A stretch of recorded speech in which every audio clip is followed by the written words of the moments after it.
This is Raptor News, and this is Orion's Belt. Today we're going to be focusing on the shoulder of Orion's Belt called Betelgeuse. Say that 3 times. Anywho, Betelgeuse, the Orion's Belt, is called the Hunter. If we read the scriptures, we know that the Hunter is referred to as Cain and Esau, and basically supposedly Betelgeuse is a star 100 times larger than our sun. It's not that big, but way larger than our sun. And I'm winging this off the top of my head. I'm not going to give you fact for fact for fact for fact, because basically I'm only looking at it as the sign. And so basically this could possibly be an end time sign. Like God said, there will be signs in the sun and the moon, there'll be signs in the stars, there'll be signs in the heavens. And I believe 100% this is a sign, and it could be a sign for God's people being taken out.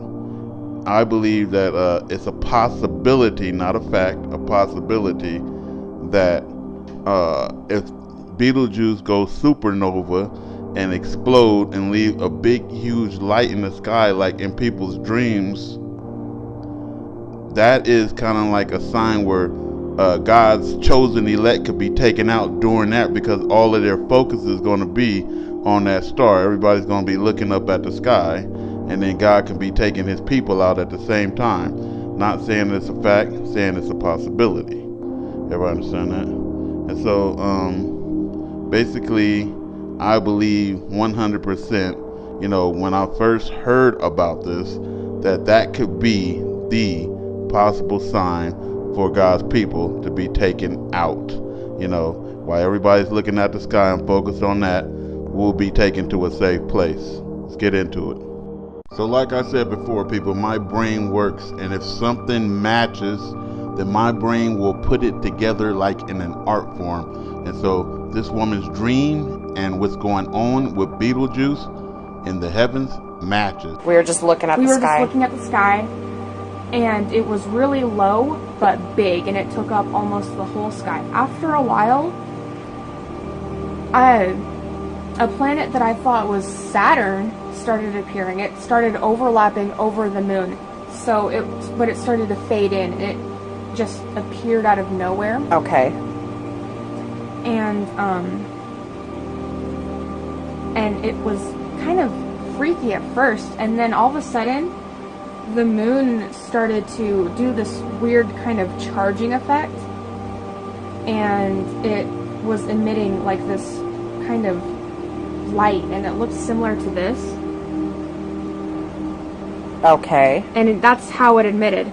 Okay. And then after, that went on for a good maybe 20 minutes or so. So after this planet came into the atmosphere and went before the moon, then the moon started emitting that, But none of these other planets were there. None of these were there, okay. It was just these two. These two, okay. And what did I say? I said, no, that's not Saturn, that's Jupiter. Yeah, you were telling me that that's not Saturn, that's Jupiter.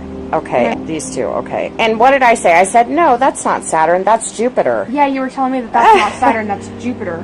Okay, these two, okay. And what did I say? I said, no, that's not Saturn, that's Jupiter. Yeah, you were telling me that that's not Saturn, that's Jupiter. Okay, and it had the ring around it like that. It had the ring, That's yeah. why you thought it was Saturn. Mm-hmm. Okay. And then all of a sudden, as the moon started to charge, I guess you could say, it started bursting out of these waves of energy. And I have an example, but it's not all these colors. It's a solid blue. Solid blue, okay. Mm-hmm. The outside is like a dark blue, and as it goes forward throughout the sky, it turns into a lighter blue, but it looks similar to this. Oh, that was all blue. That's all blue, and that's how it started to charge, and it exploded the whole sky. Betelgeuse. Betelgeuse is so big that if you were to place it in our own solar system, it would stretch to the orbit of Jupiter. This is one of the biggest beasts in the galaxy. It's a star also that is on the verge of death. Betelgeuse is less than 10 million years old. But this huge star's days are numbered.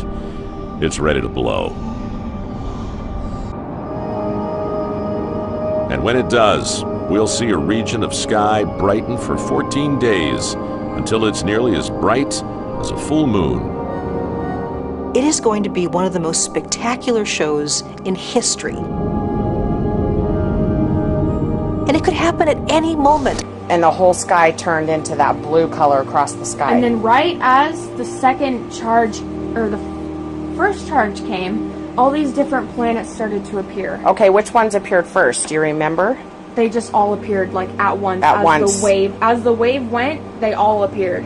Oh, okay. And then, okay. So you said another one came in after this one and created another charge. Yeah, well, the moon created two charges. Okay. It was the first one, and then after the first one, all these planets appeared, and then after the second one, it did it again. Except after the second charge, it went onto the Earth.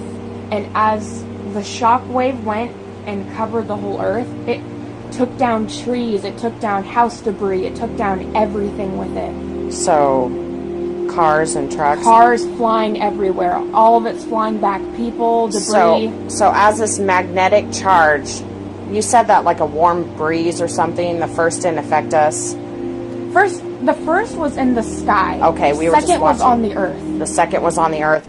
At about 950 times bigger than our sun, Betelgeuse is one of the biggest stars in our universe. But that comes with a price. Just like us, stars have a life expectancy, and Betelgeuse is no different. It's a ticking time bomb that's ready to go, but we're not sure when.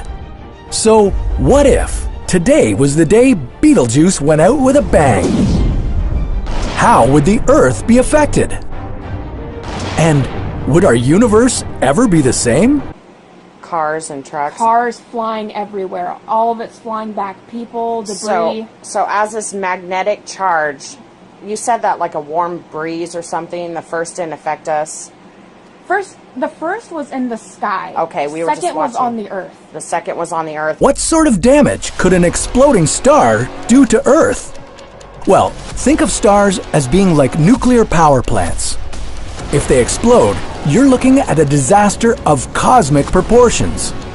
Anything within 50 light years of the exploding Betelgeuse will suffer massive shockwaves and be inundated with dust and radiation. Will you survive the celestial eruption? That's when the shifts very quick vision that the Lord gave me. The Lord took my spirit of the earth, and I remember the Lord saying to me and showing me a cluster of stars, and He said, "This is Orion's belt." And I saw a road between the clusters of stars and Earth. And some of the stars, well, most of the stars, I saw them jumped onto the road and traveled down until they reached Earth, and they were all jumping onto the Earth, and then the vision ended. When I woke up, I said, Orion's belt. What is Orion's belt? I have never ever heard about Orion's belt. And I went on the internet, and yes, there is some stars, I think, that is called Orion's belt, and I think that God is speaking here, although I don't fully understand the vision, but I believe that the Lord is saying something, and I believe that the answer will come to me very soon. So I was going to make this video very deep and entailed, but I decided not to at the last minute because it's going to be like hours explaining what I'm trying to explain, but I'll say it in short.